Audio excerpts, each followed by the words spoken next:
Hola amigos del canal, ¿qué tal? Espero que todo bien. Como siempre, da las gracias a la gente que se suscribe a este canal. Aprieta el botón de al lado de suscribirse, el del símbolo de la campana. Hay que apretar ese botón porque si no YouTube no avisa de cuando subo nuevos vídeos.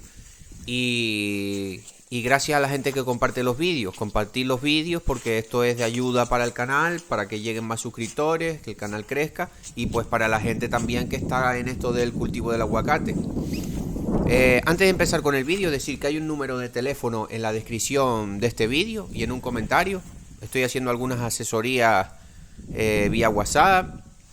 No sería por, no sería gratuito, pero sería por un precio económico. O sea, cualquier cosa, cualquier duda o algún problema que tengáis con alguna enfermedad, me podéis preguntar sin compromiso por el WhatsApp y ahí ya podemos hablar y ya hablaríamos de precio o cualquier cosa, o sobre temas de fertilización. Hay gente que está empezando y no controla mucho el tema de la fertilización y eso. Bueno, cualquier cosa al WhatsApp. Bueno, esto es un vídeo rápido. Es un vídeo rápido para que veáis cómo está funcionando la microaspersión. Estos microaspersores son de 70 litros hora, ¿vale? O sea que ya voy a grabar un vídeo un poquito más en profundidad sobre cuánto tiempo y tal, pero es que no puedo tampoco decir bien cuánto tiempo, porque claro, es que eso depende de la tierra, o sea, de la tierra. Si es más arenosa, la tierra drena más. O sea, por ejemplo, necesitaría menos tiempo de riego. Por ejemplo, la mía es bastante arenosa. Es arenosa, o sea, tampoco. Porque tiene bastante materia orgánica y menos mal, porque sí es tirando más bien arenosa. Pero la materia orgánica lo que hace es. Retiene también la humedad y además los árboles de aguacate les encanta la materia orgánica, o sea que. Como ya he dicho en otros vídeos, aplicación de estiércol. Como vimos que yo hice ahora una aplicación de estiércol de conejo, aplicación de estiércol si puedes una vez al año o incluso dos, dependiendo de las cantidades que vayas a aplicar, el tamaño de tu planta, que eso es mucha materia orgánica con nutrientes, le viene genial a las plantas de aguacate. Pero bueno, lo que quería que vierais era eso, los microaspersores, cómo funcionan, para que también os deis cuenta de, por ejemplo, en comparación con un riego de goteo, pues las ventajas que tiene. Las plantas hay más superficie debajo del árbol mojado, entonces pues la raíz, ya sabemos que la raíz en seco no puede comer. Al haber más superficie mojada debajo de más raíz mojada, el árbol tiene más superficie donde poder comer, donde poder nutrirse él, coger los nutrientes.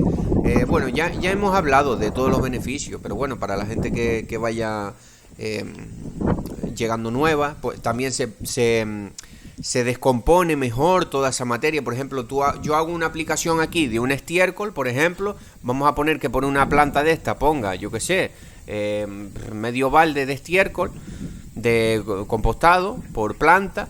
Y claro, no es lo mismo el goteo, porque el goteo serían gotitas, no mojaría tanto, y ya sabemos que los microorganismos trabajan con la humedad.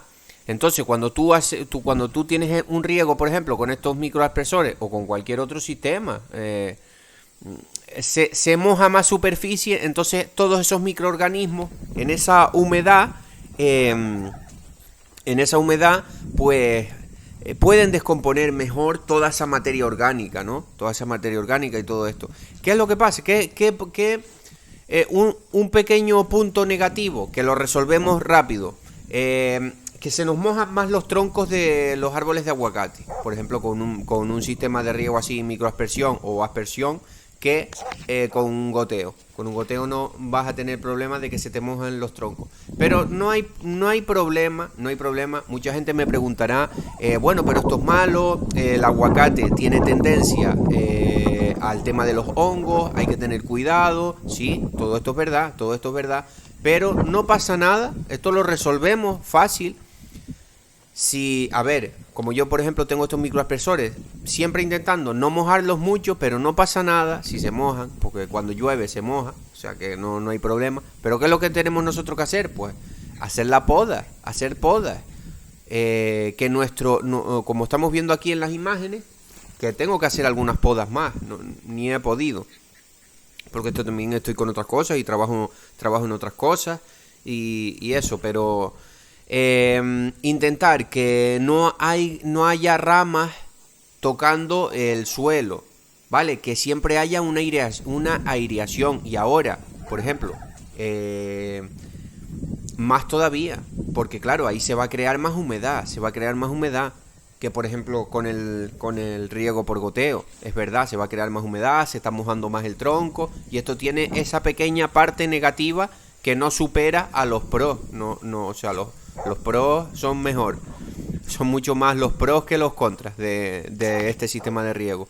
Pero sí tenemos que tener un poco de cuidado, esto sería lo único, con no tener el árbol demasiado frondoso de hoja, que ya siempre he dicho que mucha hoja también quita energía, pero sobre todo la parte baja que siempre tenga aireación, que no haya ramas tocándose. Estos árboles están en mal estado, son los que, bueno, es la peor parte de la finca que tengo, mi pequeña finca, porque eso, no les estaba llegando bien el agua, a veces no se regaban bien, entonces claro, los árboles están más tocadillos. Ahora poco a poco esperemos que se vaya recuperando. Decir eso también, que no toda la finca está tan hecha polvo, sino esta es la peor huerta, pero como estaba saliendo con fuerza, el agua por aquí, pues grabé aquí.